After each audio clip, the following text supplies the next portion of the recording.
Hello, everyone. My name is Suha Soilu, and I am the Director of Operations at Hosokawa Micron Powder Systems. We at Hosokawa Micron Powder Systems welcome you and thank you for attending our next in the series of educational webinars entitled Innovative Formulation Methods and Size Reduction Principles for Dry Powder Inhalers. Let me point out, if you have a question during this presentation, you may submit your question online at any time. Please refer to the Q&A pane on your screen. At the conclusion of the webinar, we will try to accommodate all of your questions during our question-and-answer forum. Hosokawa Micron Powder Systems is a division of Hosokawa Micron Group with headquarters in Osaka, Japan. We are the global leader in powder processing equipment with over 1,500 employees worldwide, production facilities in 5 countries, and 12 research facilities and state-of-the-art test centers. Hosokawa Micron Powder Systems, founded in 1923 under the name of Pulverizing Machinery, is responsible for the North American market. We, from our Summit, New Jersey office, provide full sales, engineering, manufacturing, and aftermarket services for the food, pharmaceutical, chemical, and minerals industries. We are proud to be the inventors of the micropulverizer hammer and screen mill, as well as the most versatile air classifying mills. Our brand names include Micro, Alpine, Reconauta, Majak, Micron, Stott, and Vital Air. At this point, I would like to turn the presentation over to Ms. Sylvia Broline, who is the Food and Pharmaceutical Division Manager at Hosokawa Alpine. Sylvia? Yes? You may start, and if we have any issues with moving the slides, just let us know. Okay, I'll try. Thanks for the introduction, Suha. Hosokawa Alpine has been founded in 1898, and we are located in Augsburg, South Germany. We are specialists when it comes to powder processing, and within the Hosokawa Group, we are the experts when it comes to size reduction. We design, engineer, and manufacture our equipment in Germany. There is also a separate division that engineers blown film lines in Augsburg. So let's start right away with the actual presentation about processing dry powder inhalers. I try to turn the slide, but I'm not sure whether it works. Let's do this. No, we have a small problem here.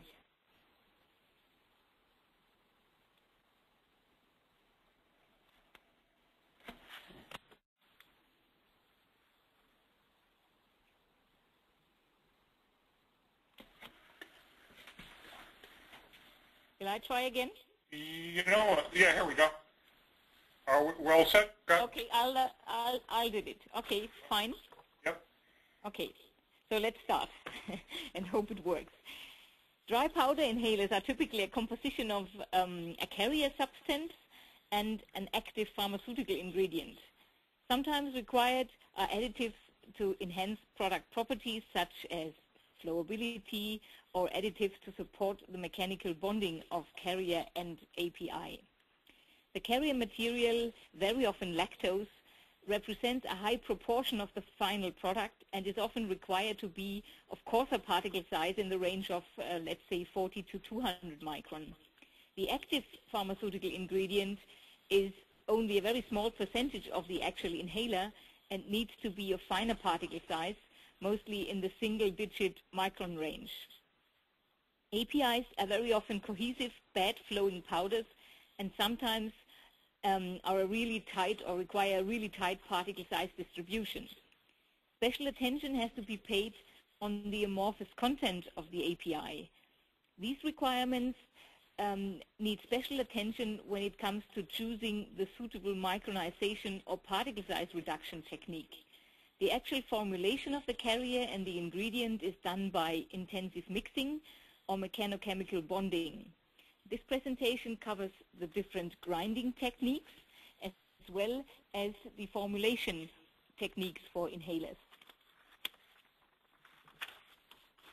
Particle size is the single most important design variable of a DPI formulation. This is taken from a paper that was given by Mr. Telko and Mr. Hickey, dry powder inhaler formulations. Like in any other drug production, the actual manufacturing process, including crystallization and drying, cannot be sufficiently controlled to achieve the required particle size. Therefore, additional steps, in some cases only deagglomeration after the dryer, or real grinding needs to be added to get the right particle size for inhalation.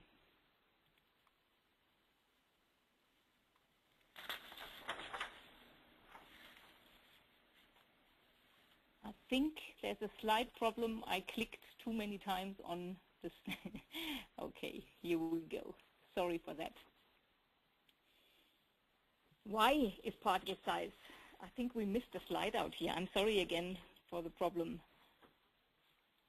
Let me try again to go back.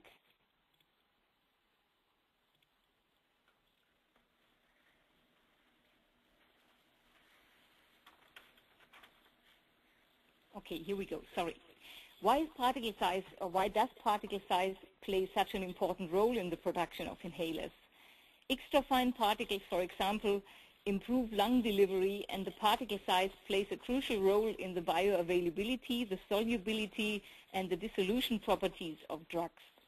Since dry powder inhalers are low-dose drugs, the content uniformity is of extreme importance, and proper control of the particle size distribution is a key factor for content uniformity. Dry powder inhalers are often delivered as aerosol suspension in a propellant, for which, again, the proper PSC is crucial. To choose the suitable milling equipment, it's required to characterize the different powders to be processed. Product properties such as hygroscopicity, flowing properties, bulk density, etc. have an influence on the suitable type of mill. And of course, it's required to know the actual starting size of the feed material after the dryer, for example, because pre-crushing or deagglomeration might be required before the actual fine milling of the powder. This is an overview over the different mills typically used for fine milling APIs and the carrier material. In a second part, we will present techniques for the formulation of DPIs, and we will start with an explanation of the different mill types and introduce applications, benefits, and limitations of each equipment. We'll start with the typical equipment used for micronization of APIs.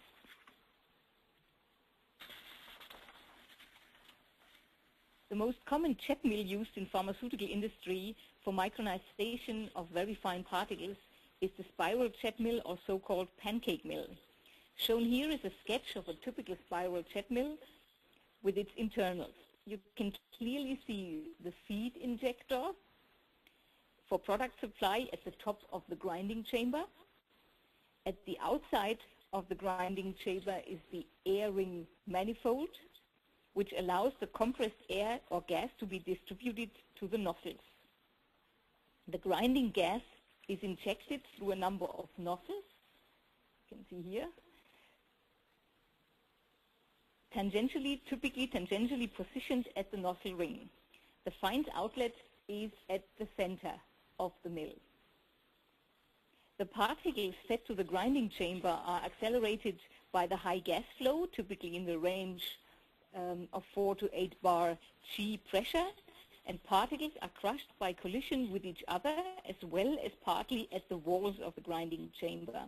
The fine particles are subject to the drag force of the air or gas flow and are drawn to the center of the grinding chamber.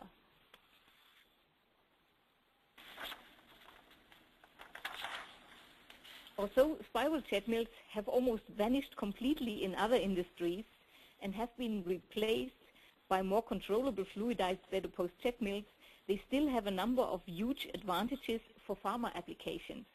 Due to the fact that there are no movable parts and they got a clear and simple design, no drives, etc., they are relatively easy to inspect and to clean. In general, jet mills do not create heat during grinding, which is an advantage, and since most pharmaceutical powders are somehow heat sensitive. And due to the above points, maintenance of those mills or operation under contained conditions is rather simple. The simple design of spiral jet mills comes with a number of disadvantages and limitations. Feeding is generally realized via an injector, and that means a narrow product feed inlet diameter to the mill, which limits the size of particles that can be actually fed to the mill to some single millimeters. If the product has agglomerates, typically achieved after the dryer, a pre-crushing step, for example in a conical screen mill, is required before actually feeding to the spiral jet mill. The biggest disadvantage of a spiral jet mill is that they are very sensitive to changes in feed material. If size and properties of the feed material changes, then the final particle size will vary accordingly.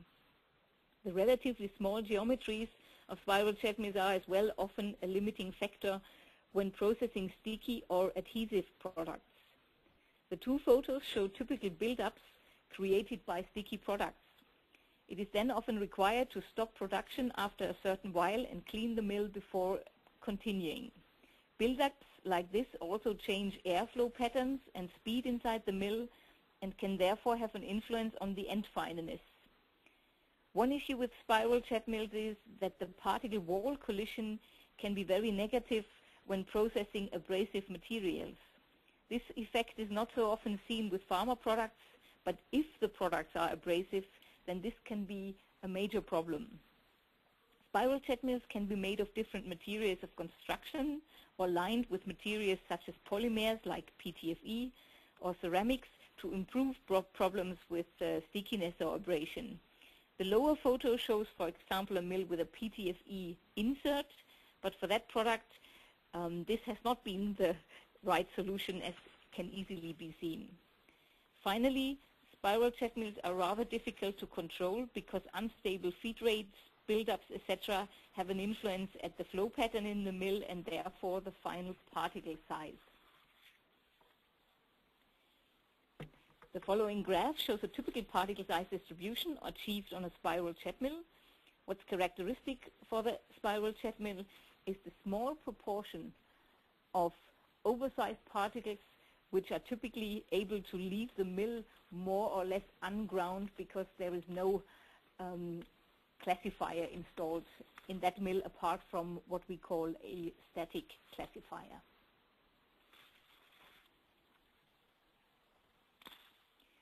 Spiral jet mills come in many sizes and depending on the required capacities or batch sizes. The left-hand picture shows a typical size of a small production unit. The spiral jet mill in that picture is a diameter 140 millimeter, which gives typical capacities in the range of 5 to 10 kg per hour.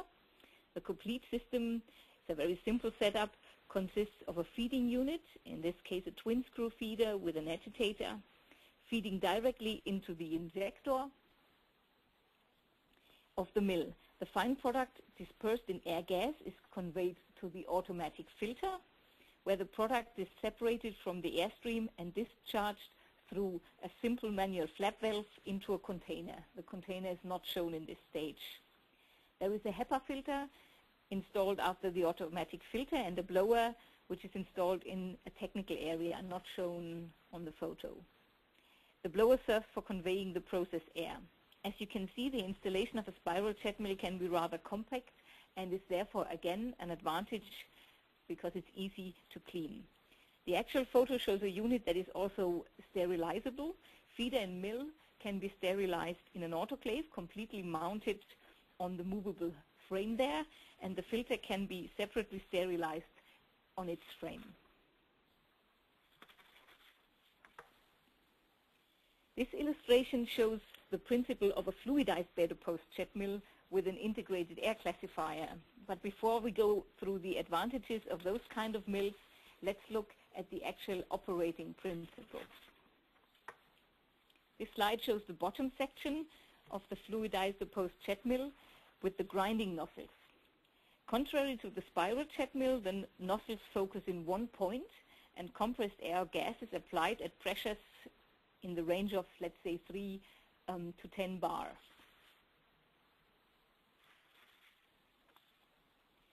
The product is fed to the mill gravimetrically and falls into the actual grinding chamber.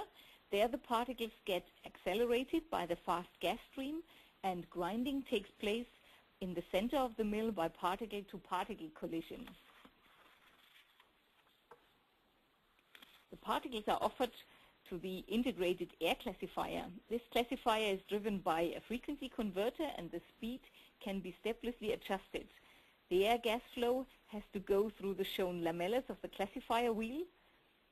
The particles are subject to two forces, the drag force of the air and the centrifugal force of the classifier wheel. Fine particles are risen with the air, whereas coarse particles are rejected by the classifier and drop back into the mill.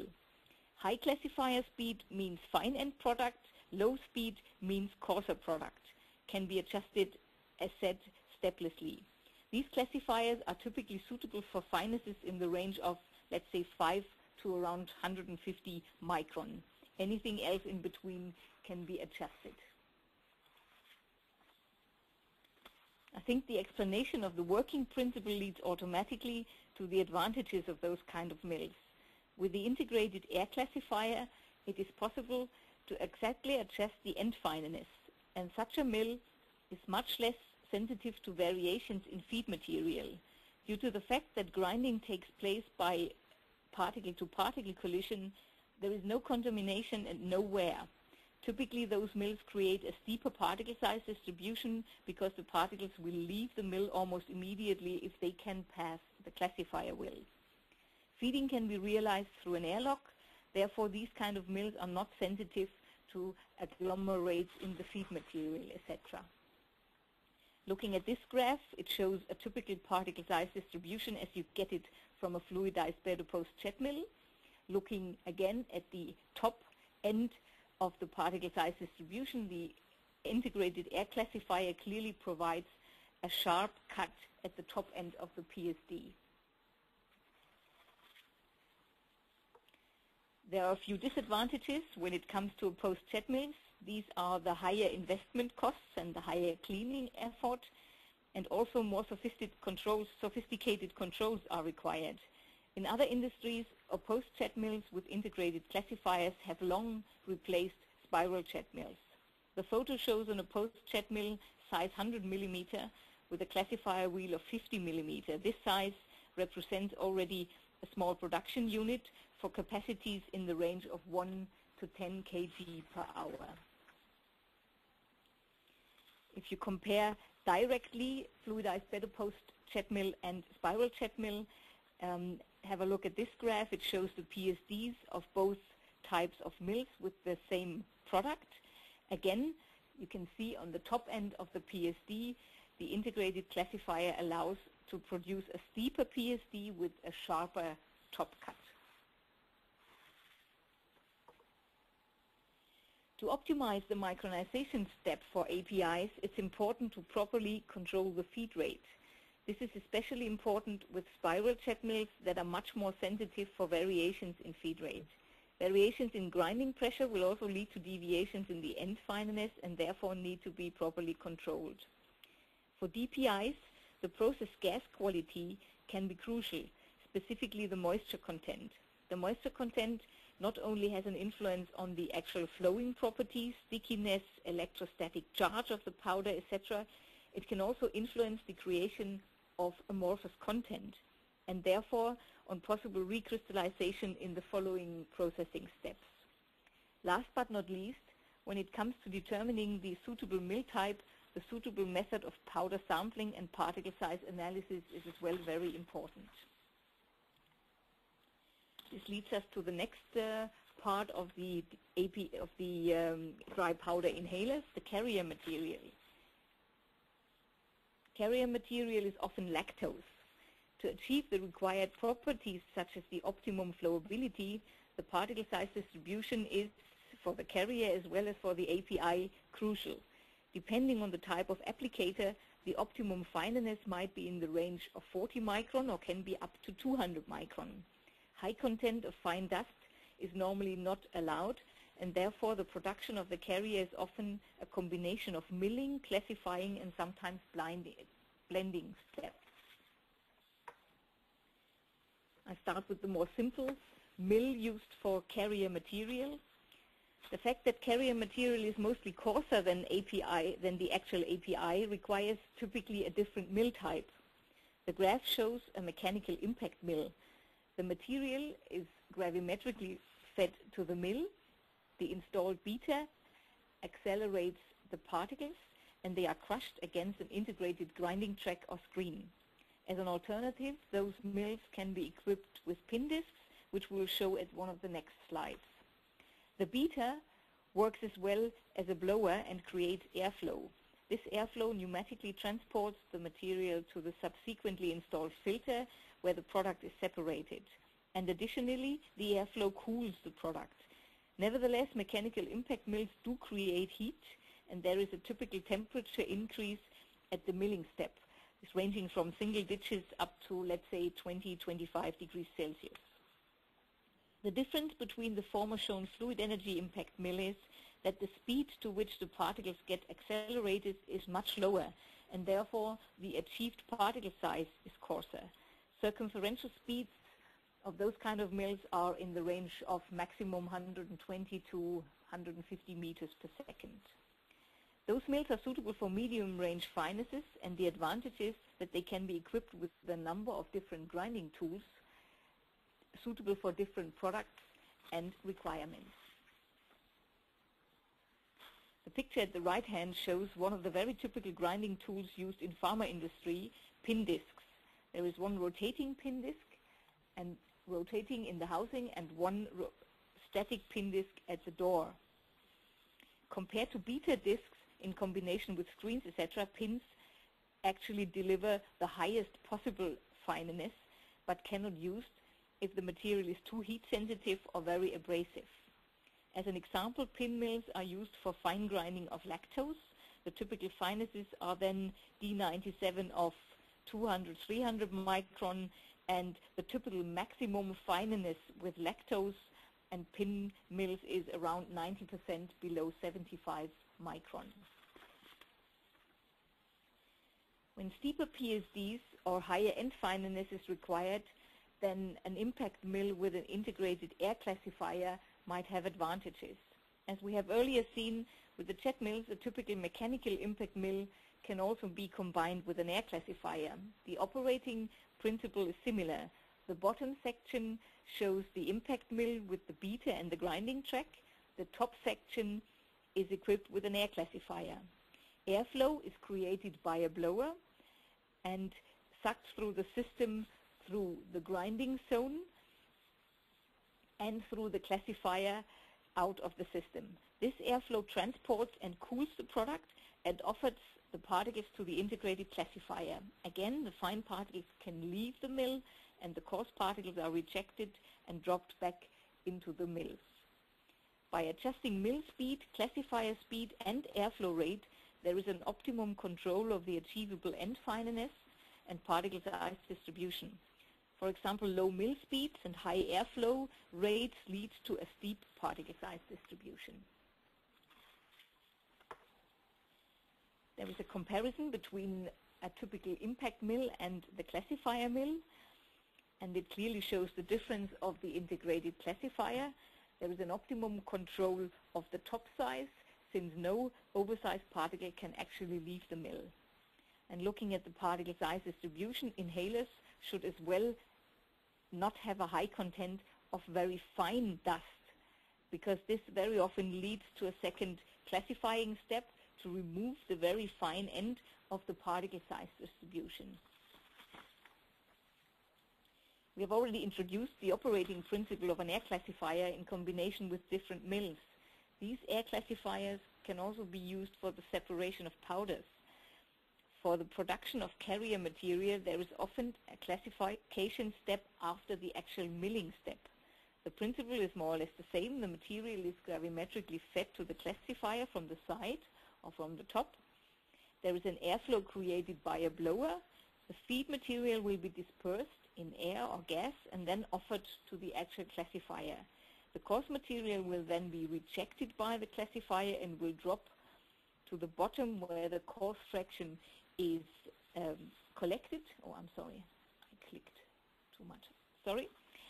The coarse product is collected underneath the classifier, and in our case, the coarse product here is then the final product, and the fine fraction will leave the classifier and is separated at the filter and is then used for other purposes or is waste.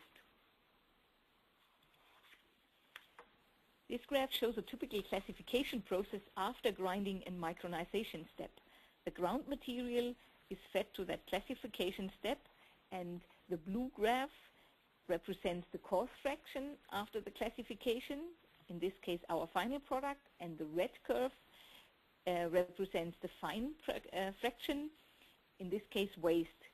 The original fine content in the feed material after the micronization, let's say at 40 micron, is in this example reduced from originally 30% to around 5%, as we can see here.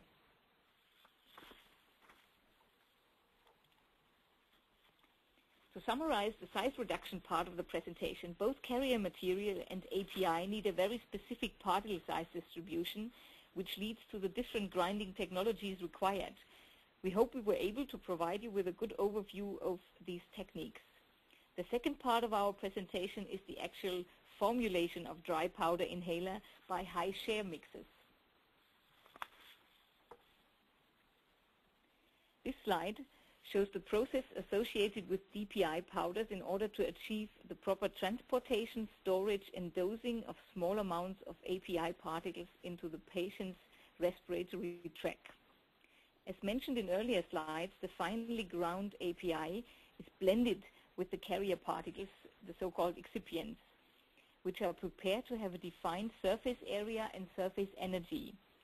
To achieve an even layering of API particles, an appropriate blender with the correct operational parameters needs to be selected. This allows for the proper handling of the APIs, which is typically a cohesive powder and normally a fairly difficult to work with, especially in the smaller quantities that are needed.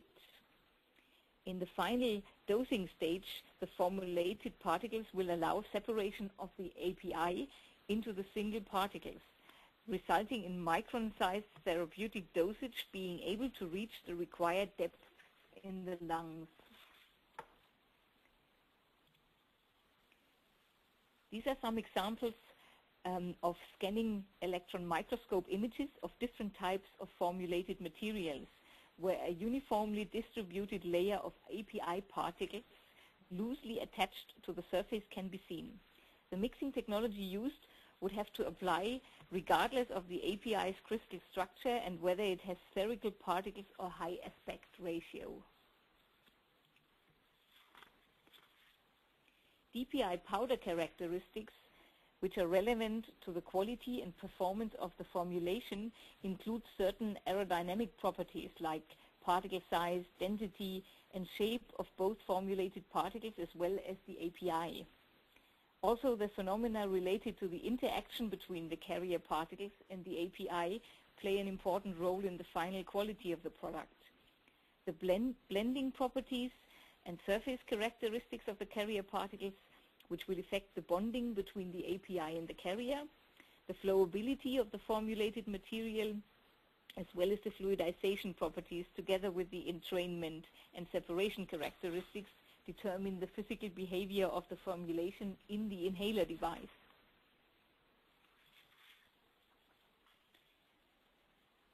In order to obtain the right formulation, a balance has to be found between sufficient mixing energy actually required to disperse the API as single particles between the bulk carrier particles, and on the other hand, the mixing energy cannot be too high, since this could lead to possible damage of the carrier particles, resulting in undesirable variations in the product characteristics.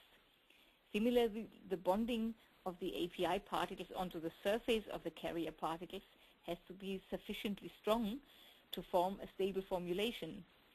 Just as above with the mixing, the bonding strength has to be such that while providing the proper handling characteristics, it also needs to be capable of releasing the API while being inhaled.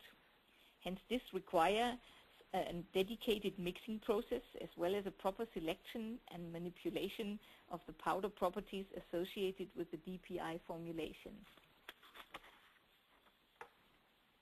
The most important powder properties we have available as a tool to optimize the formulation are the interparticle forces.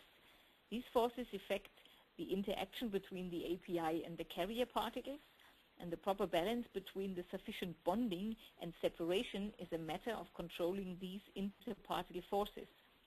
Most important examples of these forces are van der Waals forces, surface energy, electrostatic forces, and the hygroscopicity of both of the particles. In order to manage all these different interparticle forces, a good control over your blending process is essential and will widely affect the choice of the blender to be used. In order to understand the principle of a dry powder blender, the different mixing mechanisms will be illustrated. First is the overall mixing mechanism, which takes care of the distribution of one component within the other. Key here is to be able to transport the particles throughout the mixture. An optimal mixing is achieved when the different components can be randomly distributed. This process of mixing powders is suitable only for free-flowing powders which do not possess any significant interparticle forces, allowing the particles to move freely amongst each other. Excipients, which generally have a coarse particle size distribution, are a good example of a free-flowing powder.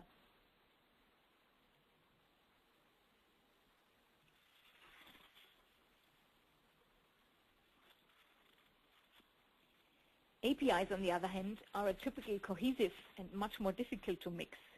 Due to the relatively strong interparticle forces, these powders cannot move freely and will then therefore form agglomerates. In this case, the mixing of such powders require not only transportation of particles, but also some extra energy to break up the interparticle forces. Therefore, mixers for cohesive powders are often called intensive mixers.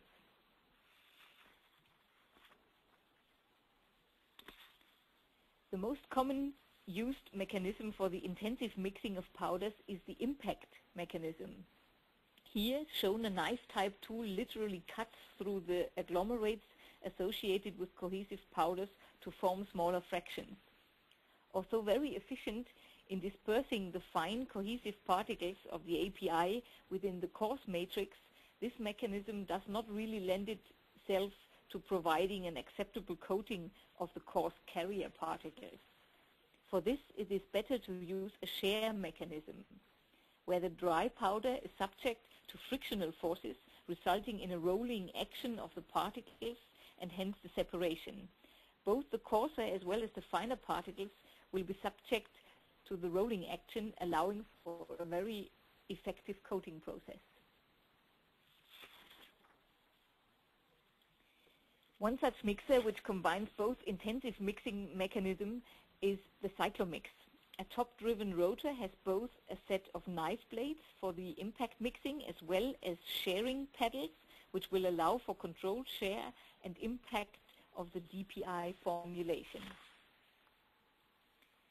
In fact, by controlling the speed of the rotor, both effects can be separately controlled. The material to be mixed will be centrifuged by the rotation pedals, causing the mix to rise along the walls of the conical-shaped mixing bowl, while the domed cover redirects it back down to the center.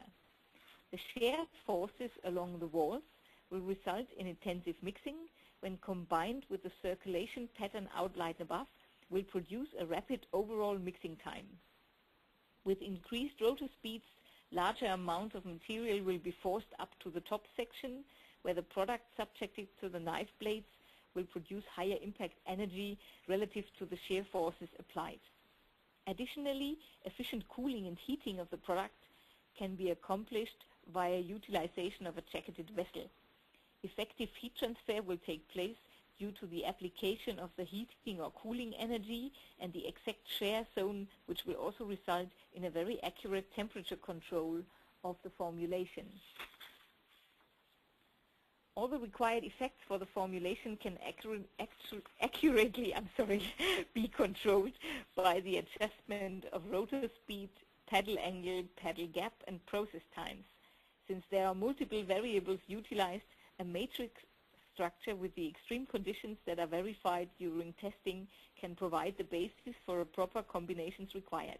Optimization of the process can be achieved utilizing interpolation of the matrix data while keeping an eye on the side effects, like breakage of particles at extreme high speeds and/or temperature development at extended processing times. Unfortunately, due to the confidential nature of every customer-specific formulation, we are not able to provide operational data associated with DPI powders during this presentation. Yet, to demonstrate the discussed effects, we can share following examples.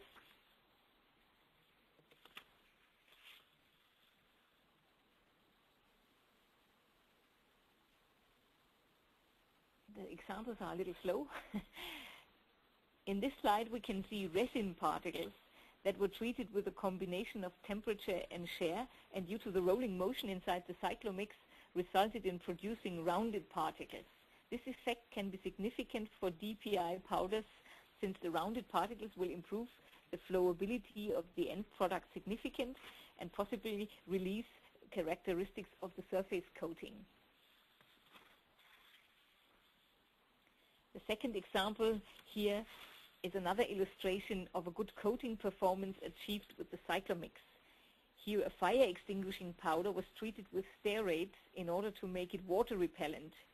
Deficient or non-uniformity of the Stearate coating over the carbonate surface will cause the powder to absorb water and dissolve rapidly, like on the left side. However, the photo on the right shows that with the uniform coating achieved with the Cyclomix, the material is unable to mix with water and precipitate to the bottom, leaving clear water in the container. To summarize the advantages of this high-intensity impact and shear mixer, there's a perfect dispersion of fines due to the combination of impact and shear mixing. We got an accurate temperature control due to the jacketed vessel. The rounding off or densification of particles is possible, and there is a single layer coating achievable with the Cyclomix. We can create homogeneous mixture without any lumps, and the whole process is extremely reproducible. With the conical design, vessel filling rates can be allowed between 30 to 100%, and we can fully discharge through the central bottom discharge valves. And there is CIP and SAP designs available as well. And that's all from my side, and thanks for the attention. I wanted to thank Ms. Sylvia Berlang for this great presentation, and we'll start to take some questions. First question, Sylvia, is from a customer that says we have very small quantities of materials that we would like to do development work on, and what is the smallest size Cyclomix available? Okay, typically Cyclomix is available in the sizes from around 1 liter up to 1,000 liter product volume, and we have recently introduced a new Pico line where we have added a very small lab scale Cyclomix of 0.1 liter to allow trials with a very few gram of material. Actually, the small scale applications are not only interesting for the Cyclomix. We have introduced recently a whole Pico line, we call it, where we have all our equipment more or less at very, very small scale for sometimes amount of less than 1 gram up to 10 gram. These are available systems are spiral jet mills, opposed jet mills, classifiers, wet bead mills, etc., all under the marketed line of Pico line, let's say. Okay. Here's another question, again on the Cyclomix. What is the basic scale-up parameter for the Cyclomix?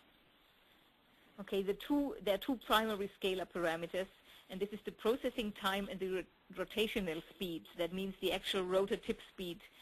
And this can be rather good scaled up between the 1 liter and the 1,000 liter Cyclomix. You had mentioned, here's another question, you mentioned the creation of amorphous content during micronization. Do you know what milling parameters have an influence on this?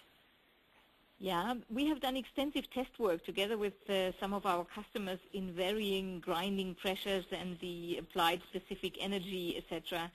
And we have also experimented with the humidity of the process gas and know that there is a big influence of that. We have the possibility to carry out trials in our test station with humidified compressed nitrogen, for example, in order to improve the creation or to limit the creation of amorphous content. But unfortunately, in our test station, we are not able to measure the actual amorphous content, and we cannot share the results that we get from other customers. Okay. What is the typical process times and associated temperature rise with the DPI powders in the Cyclomix? Okay. I mean, in a Cyclomix 5 liter, let's say, the typical process times, they range from 5 to 15 minutes, depending on material, as usual, and speeds chosen. With the typical rotor speeds associated with the dry powder inhalers, there should not be any change in the temperature. Also, as mentioned earlier, the units can be supplied with jackets for cooling if that is required. Okay. There was mention of the gravimetric feeding of jet mills. Does that mean you suggest loss in weight feeders with jet mills in general? Yeah, typically this depends on how tough the specification of the product is. With spiral jet mills, we certainly are in favor of loss in weight feeders, since spiral jet mills are much more sensitive when it comes to variations in the feed rate. Actually, the feed rate is, apart from the grinding pressure, the most important parameter to adjust the end fineness of a spiral jet mill. With opposed jet mills and the integrated classifier, the feed rate is not an adjustable parameter, it is a dependent parameter, and we would rather adjust the optimum filling level at a certain end fineness, and then we achieve a certain capacity.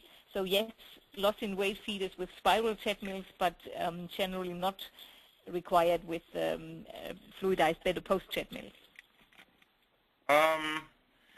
Customer here is saying that they use a spiral jet mill in micronizing their products and have ran into plugging problems with the feed eductor.